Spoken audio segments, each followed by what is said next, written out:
hammered with. For anybody who is not able to watch this live right now, we will leave it up.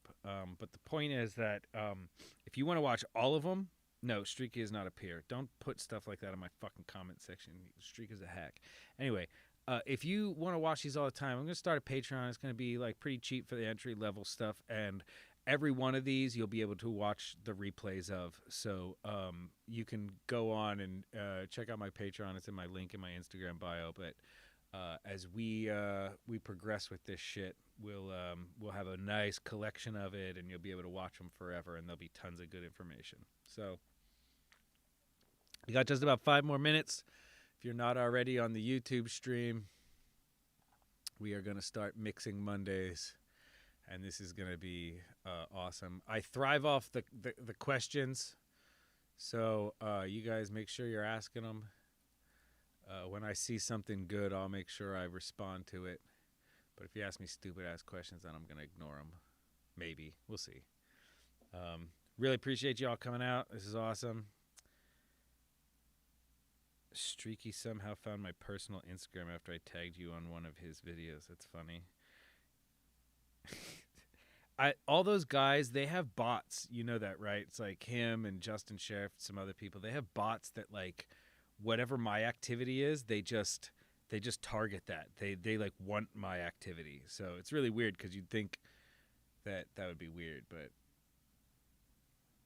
have you ever gone through Nathan Dantzler at HitLab for mastering? I have not. I usually use Sterling Mastering, but and Joe Laporta from there, or there's a few other people, but I don't really do a lot of mastering that I don't do myself. Is it in 5 minutes or not? It's in 5 minutes. We are in 5 minutes away. No, 5 p.m. Pacific time, 8 p.m. Eastern time, apparently 2 a.m. Amsterdam time, right? That's what we're on, 2 a.m. Amsterdam time. All right, so today we are mixing, a.k.a. Harley, since we're all here.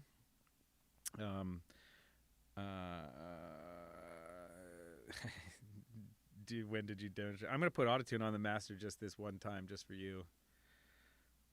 Yeah, so head on over to the YouTube live if you're on here right now. I'm going to pop over to my TikTok live and remind people over there to go. And I'll see you all on the live stream in a few minutes. Peace, y'all.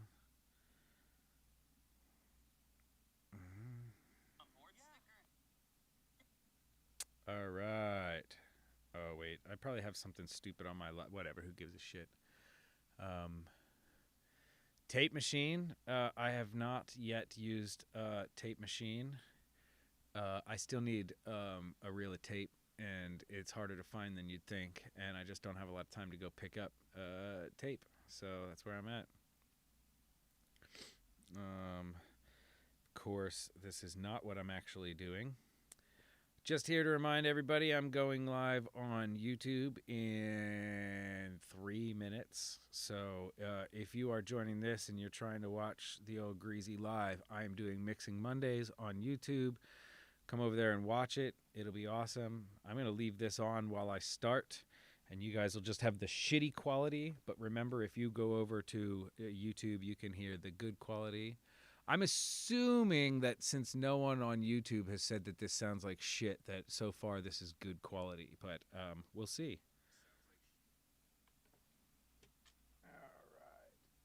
All right, TikTok, Mix Talk.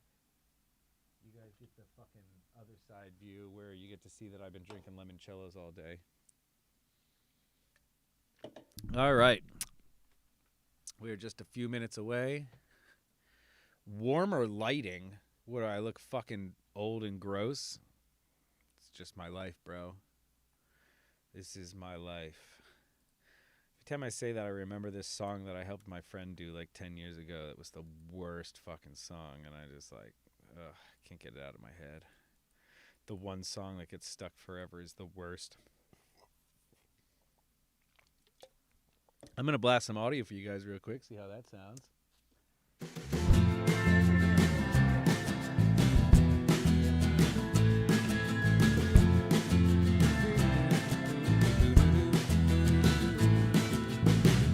Oh hey, my shadow on the wall, bright light through the window shining on you. Backlit, mannequin, beautiful, sad, happy, tragic turntable. Spun in the mirror, my favorite song to find the balance of... All right. Is loud? Is it real loud? Everybody said it's loud as hell. I guess I can balance these things. It's like, I don't know. I'm not a streamer, y'all, so you're going to have to fucking be patient while I figure this shit out. But we're going to get there. Song we're working on today is AKA Harley. This song is called Shadows. I think this is the one he wrote when he came out here. He had some other stuff, and then we recorded 4 songs, and I ended up recorded 3 songs, and then this was the 4th one where he was like, "Yeah, dude, I think this is gonna be like the coolest one. I'm gonna come up with this like really cool idea on this like last one," and he ended up just writing a completely different song, and then we just recorded it and did it. So, all right, cool. So it is officially 5 p.m. It's Mixing Monday. We're gonna start mixing this song. All right, so this is a traditional song. If you're looking at like a band style thing, this is drums, bass, guitar, vocals. I think there's a little bit of other weird shit in here, but let's just kind of quickly go through. The drums were done by Nick Adams, who, if anybody is on the internet terminally as much as I am, you probably know who Nick Adams is. He's really cool. He came over and he did these 4 songs in like one morning pretty much. So this is what we ended up with. This is the drums.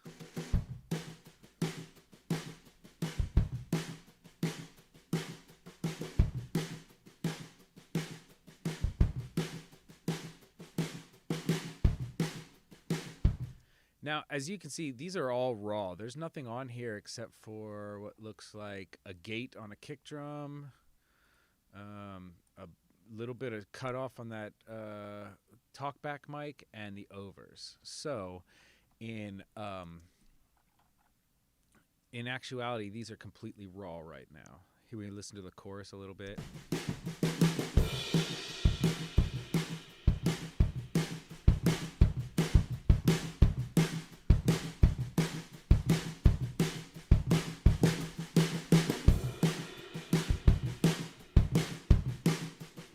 Yeah, now this sounds really good to me starting off. Like, that is the whole point of what we're trying to accomplish, is we are looking to track the best stuff. If you track the best stuff, mixing is the easiest thing in the world. That's why this song was an easy choice for me to start mixing with, because I knew I wasn't going to have a lot of trouble with this. This is a pretty simple song to start with.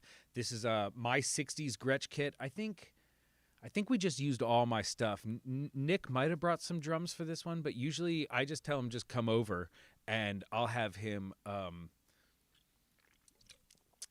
just play. You asked over here if the drums are phase aligned yet.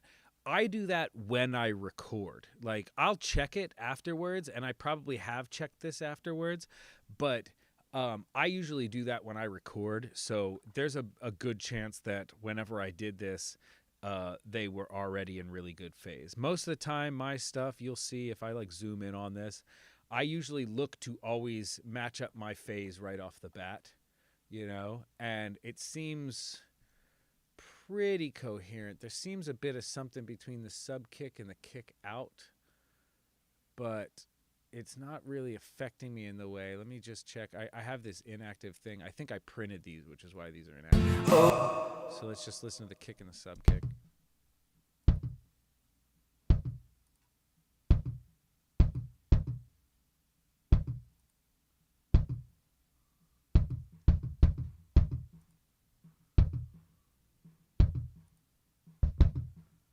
Yeah, so I can hear that there's a little bit more low end when I flip the phase, but whenever I leave it the same, the punch is a little bit nicer, so I'm just going to leave that the way it is and call it a day.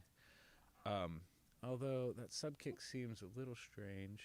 Oh hey, my shadow on the wall, bright light through the window shine.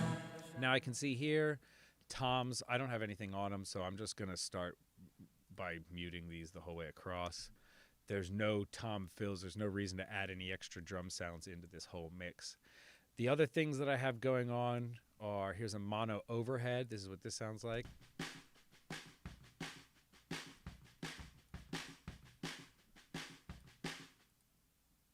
This smash is completely turned down, but it's pretty cool sounding.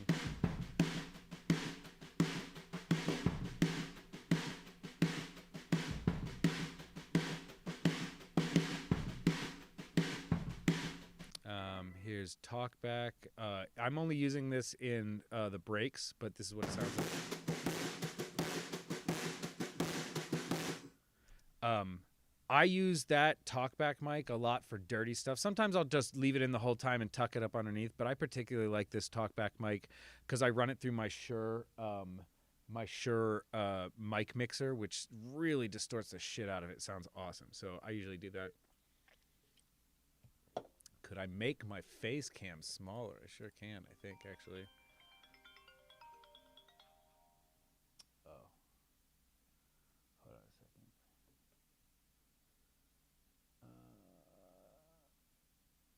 Okay, could you go let Lenny in? Yeah. Where's my badge at? There you go. All right. Humpty Dump. All right, so, oh yeah, I was on the thing. I was going to make my face smaller. I would happily make my face smaller. There we go. How's that? Is that better? Cool. All right, so here's my overs. And then usually whenever I'm like listening to my stuff, when I first start out, I just want to hear what the kick, snare, and over sound like.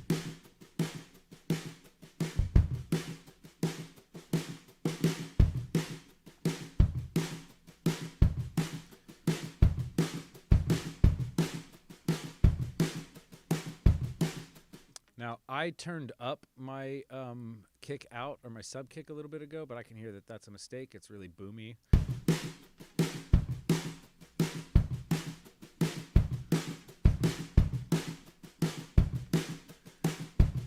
Now, and I have this Pro G on here.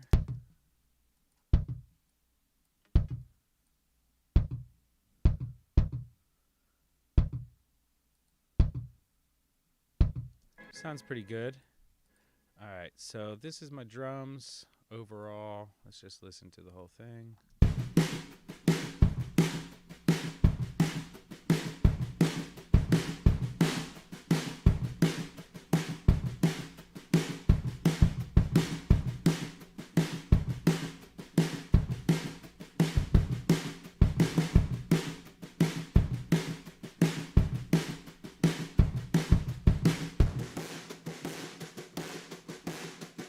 So before I ever even do any real mixing whenever I'm doing this type of stuff, I start off with just like everything going, you know? I want to hear everything, and then I shut everything off and I just one by one start adding things together. So the next thing I'll add in, the drums are there, they're all pan, they sound fine overall. I'm going to make some adjustments eventually, but for now I'm just going to start by just adding bass next.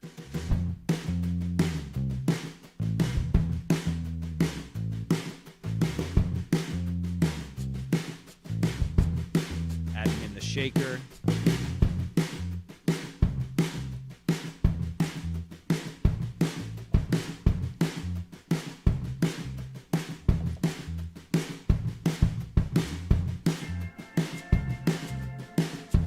So this thing's cool. I did this during production, but I wanted the sound of an organ, but I didn't have an organ, so I made an organ with a guitar, a Pog, and some plugins. So this is what that sounds like. Here's what it sounds like without any of that stuff on. This is a guitar just playing back.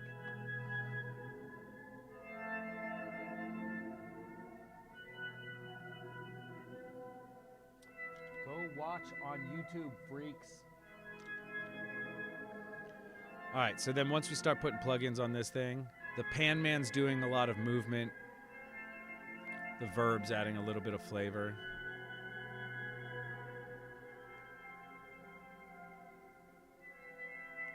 And in the context of everything, it sounds cool.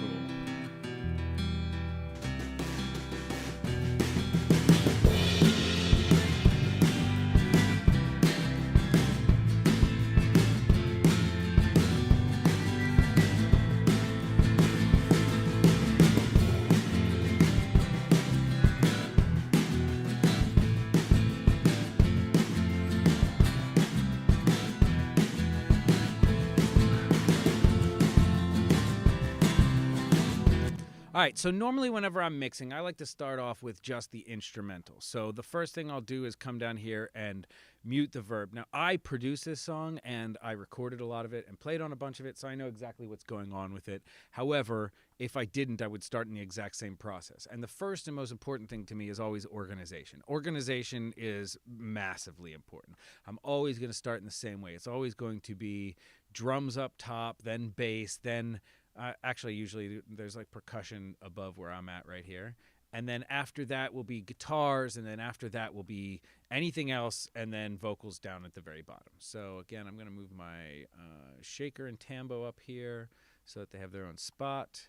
And I'll leave the guitars where they're at. And then everything is going to route, as you see here, to an instrument bus.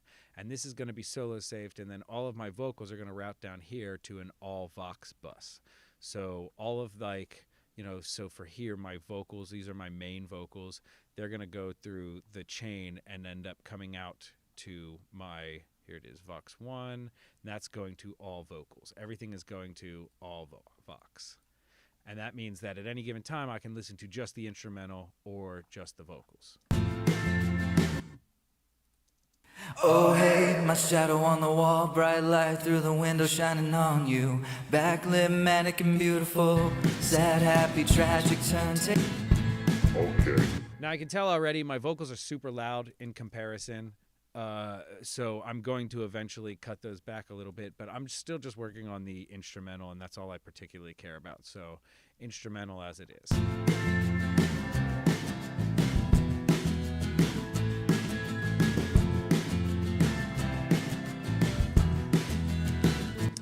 Going back through some of these things, so I had that acoustic guitar.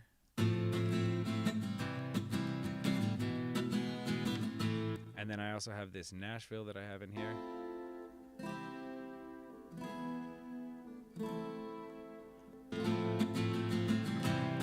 And it looks like initially whenever I was tracking this, my concept was to pan the acoustic guitar ever so slightly left and the Nashville ever so slightly right.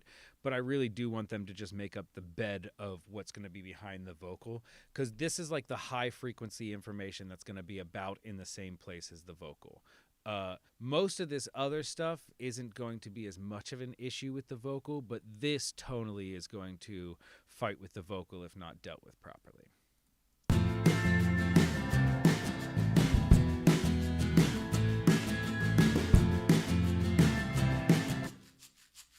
Shaker. And that shaker is going to sit in the same place probably as a lot of what these like, I think we did a pass of chords where, where we just played strumming for the guitar.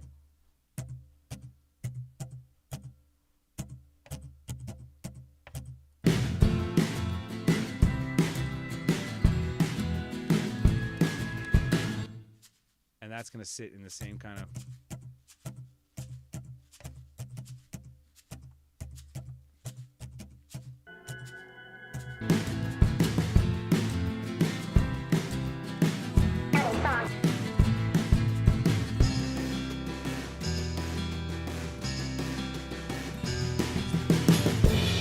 All right, cool. So once I have everything in a general place where I think it sits nicely as an instrumental, that's when I'm going to start working on pulling some of these other things into like some organization. The drums are good, but they could be a lot clearer overall. The guitars are cool, but they're taking up a lot of space. The bass is great, but it's, again, taking up a lot of space. Everything is taking up too much space, and it needs to be thinned out a little bit in the right places. So that's what I'm going to start working on right now.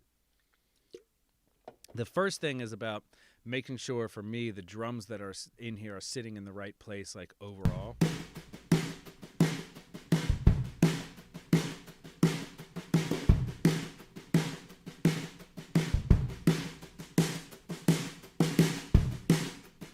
I'm going to give a little bit more to the top to those drums because they'll sit nicer, and I'm going to pull a little bit of the mid-range out here. This is like, I always try and take out of everything where my vocal is going to sit. Not too much, because then you end up with like really weird sounding shit.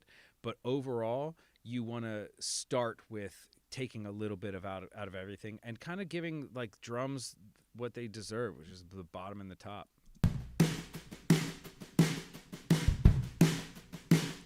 I do a lot of mid-side EQs, especially when it's coming to like dealing with space for a vocal. This is really only a mono vocal down here. There's not a lot of doubles. There's not a lot of like stacks of stuff. So for the most part, I'm going to let that be the thing that sits in the middle, which means taking that out of everything else.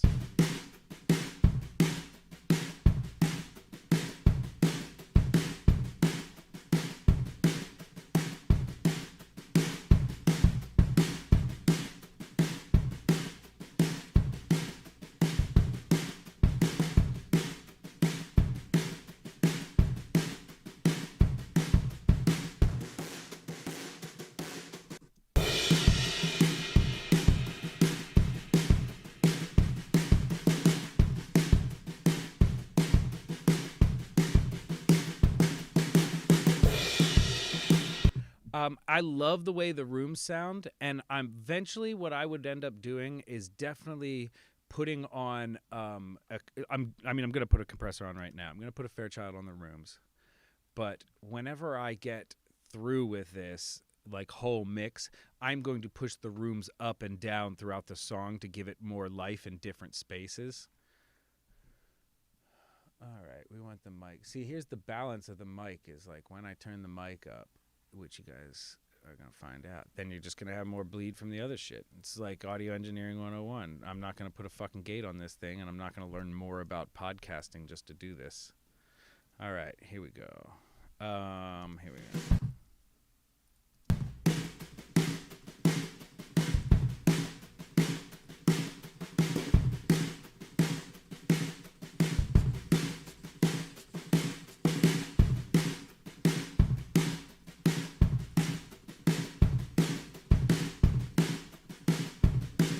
So one thing that I definitely like to do, you'll see this is pretty common for me, is I like to use these shakers, especially if I just have a mono shaker. I'll use a pan man on it so that it gives it a little bit of motion back and forth. I think that this is really helpful to like have a shaker that's audible but not in your face. I normally don't time it perfectly. I get it close to what I think is like actually the timing of it, but I don't time it perfectly with the tempo or anything. I think it should be loose and kind of going whatever goes. So I think this shaker was mic'd with just probably like that the Telefunken or something. I don't know. I don't keep track of what I do. A lot of times whenever I'm doing shakers or percussions, I'm just grabbing whatever the closest microphone is, and that's what I use. So that's probably what I was doing here. Since it's mono, that kind of makes sense to me. And then this is another thing. I will sometimes put a reverb right on the track and sometimes send it to something. It just depends. If I feel like the fastest and smartest thing to do is to just throw the reverb onto the track itself, I'll just do that. But if I think that I need the flexibility to be able to change the balance and everything, then I'll do that.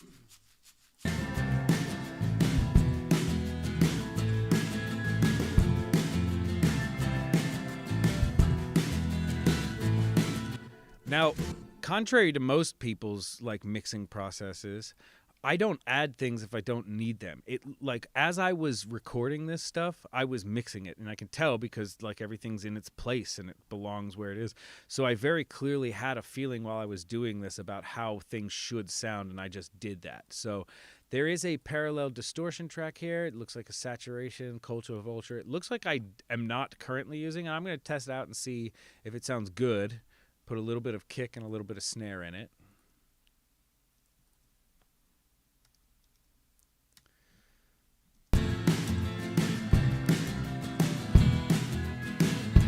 Okay.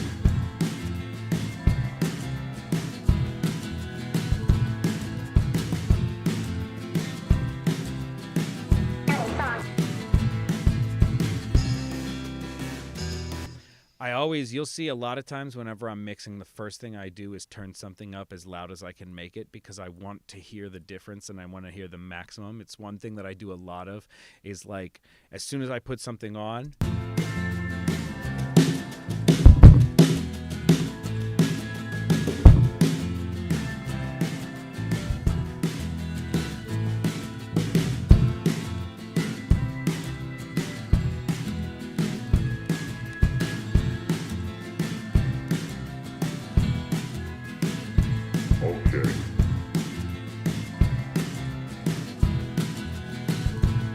Now, for this song, I'm not looking to have like an aggressive kick and snare. I think a lot of people would automatically, that's like a weird thing to do for me, though, is like people automatically reach for the kick and snare and try and make them aggressive as hell. But I think you kind of have to listen to the song and play to what the song wants. And in this case, the song wants a kick and snare that are just sitting into the mix, the same with the rest of the drums. Like they're almost, you should be looking at this more of like a percussion thing than you are looking at it as a drum set.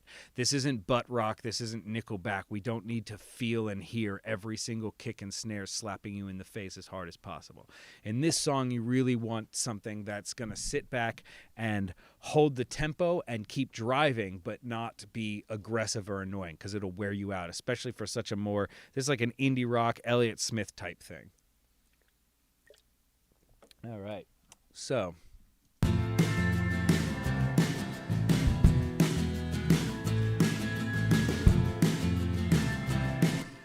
I played this bass. As I'm adding this bass in, I'm feeling like this bass sounds pretty good.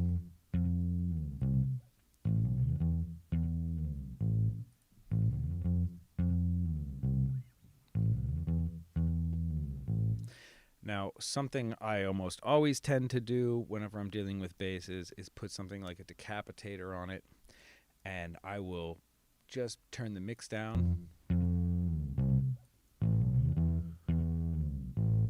And you'll hear it gets real crunchy and distorted, but a lot of that crunchiness and distortion falls into the background and you don't hear it once it's actually in the mix. All you hear is those harmonics that are being affected by that distortion.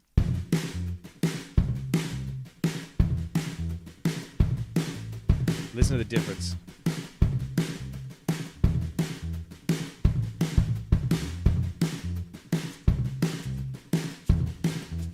If we could not open that door ever again, that would be amazing.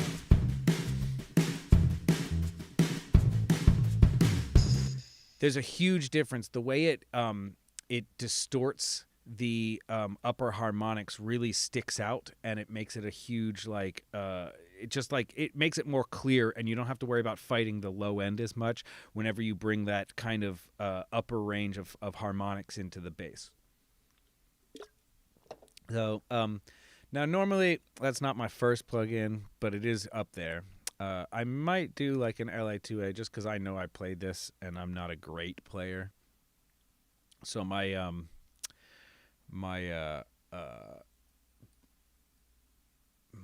dynamics are not amazing.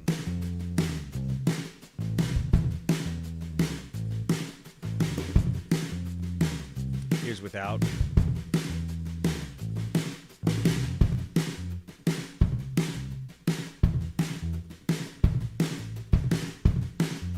You can just hear how it sinks back into the track.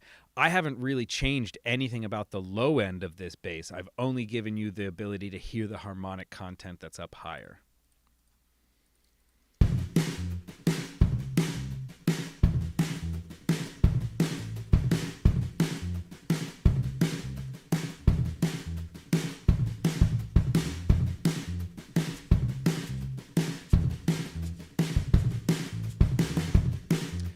Somebody asked if this is the DI. This is I use my Kemper for almost everything these days. Even if I'm just doing guitar, I'll just do it guitar through the Kemper. I have amps and stuff. It's just I like the Kemper better. It's just faster, easier. I have settings I know that are good on it, and I just go to them. So.